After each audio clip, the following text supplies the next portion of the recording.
주의력 결핍 과잉 행동장애라고 부르는데요. 학교 다닐 때 뭐 물건을 자주 잊어버린다든가 제출해야 될 과제를 또 못 챙기거나 교사의 지시사항에 따르는데 어려울 수도 있고요. 최근에 이제 ADHD를 좀 스펙트럼 장애로 보는데, 다시 말해 스펙트럼 장애란 말은 누구나 이제 이 연속선상에서 0에서 100이면은 어떤 분들은 심하고 지적으로 어렵고 증상 심한 분은 어떤 재활해야 될 부분도 있고, 한때는 이게 아동기에만 있다 생각했는데 요즘은 이제 아동기 때 진단받은 친구들이 거의 뭐 한 60에서 80%가 성인기로 이어진다고 보시면 됩니다. 소아의 경우는 오감에 좀 예민하다고 볼 수 있어요. 오감이란 말이 시각, 청각, 후각, 미각, 촉각이 있으면요, 감각의 정보 처리가 약하기 때문에 과민하다고 할 수 있겠죠. 소리나 빛이나 혀에 닿는 느낌에 좀 예민하고, 그래서 어머니들이 이제 키우시는데 우리 애는 왜 이렇게 까탈스럽지 하는 생각할 수도 있어요. 자주 칭얼거리거나 운다든가 좀 예민하다고 할 수 있겠죠. 어린아이 때는. 좀 걷기 시작하면은 좀 부딪힐 수도 있고요. 선풍기나 이렇게 위험한 어떤 콘센트나 이렇게 집어넣을 수도 있겠죠.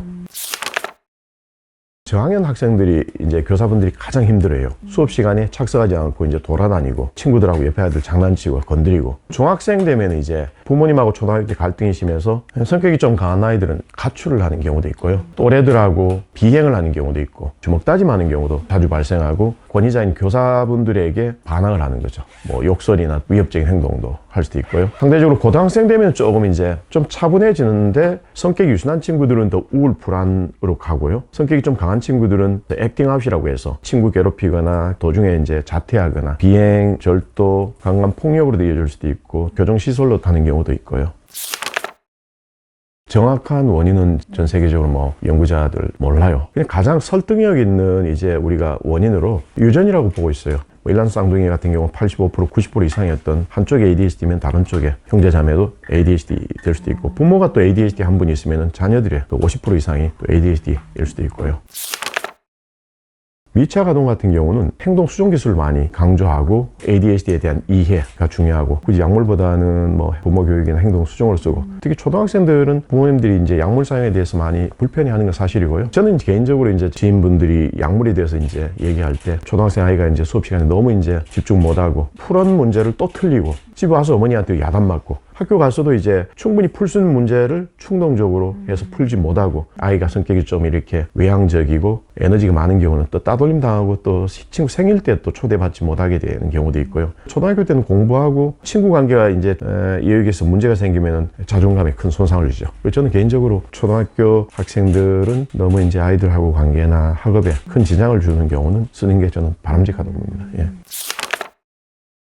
부모들이 이제 가장 중요한 건 올바른 ADHD에 대한 장애라는 이해, 다그치거나 잔소리해서 ADHD로 인한 어려움들이 절대 해결되지 않거든요. 더 중요한 거는 일어나는 시간, 또 학교 등교하는 시간, 방과 후에 숙제, 게임하는 시간, 학원 가는 시간, 이렇게 구조화된 환경이 ADHD 아동한테 상당히 중요하고요. 또 아이들이 수능하는 게 어렵기 때문에 수능하지 않을 때 처벌, 제재가 필요하고요. 제재란 말은 뭐 신체 체벌이 아니고요. 게임 시간을 줄인다든가 휴대폰 사용을 금지한다든가. 특히 어머니들이 잘 안 되는 경우가 뭐냐 하면은 차분하게 규칙과 제재를 시행하면 되는데 감정 조절을 못하는 게 가장 어려워요. ADHD 아동 청소년 상담할 때 가장 저는 초점을 두는 게 부모님들이 어떤 스트레스, 우울, 불안, 무력감을 많이 집중해서 상담하고, 더 중요한 건 엄마 혼자 하다가 보니까 엄마가 가장 많이 지치거든요. 그래서 아버지 협조 없이는 아주 어려워져요.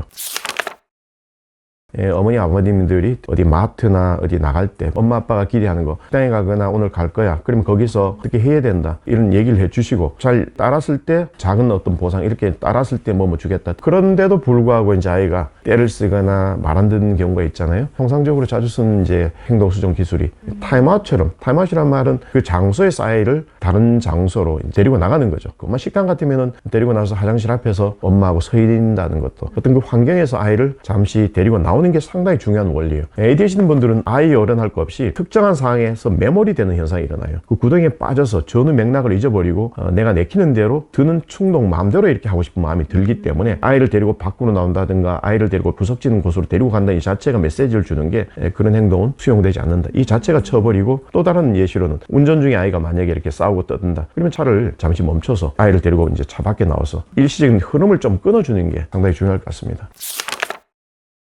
미국은 사실은 학교 심리학자들이 8월에 아이들을 선별을 해요. EBD라고 해서 미국은 석사가 학교 스쿨 사이콜로지라는 이제 학과가 있는데 우리는 지금 스쿨 사이콜로지 자체가 없다고요. 제도적으로 이제 아이들의 어떤 정서 행동을 평가하고 장애가 있으면 이거를 또 법적으로 이제 이어지게 이 아이는 이런 어려움이 있다. 그다음에 학교에서는 그거를 오디오북이나 얘한테 맞는 이제 편의 시설을 제공해야 될 의무가 있죠. 근데 우리는 그런 제도가 없기 때문에 여전히 아이들이 많이 힘들고 교사들도 힘들고 우리는 과도기라고 해야 되겠죠.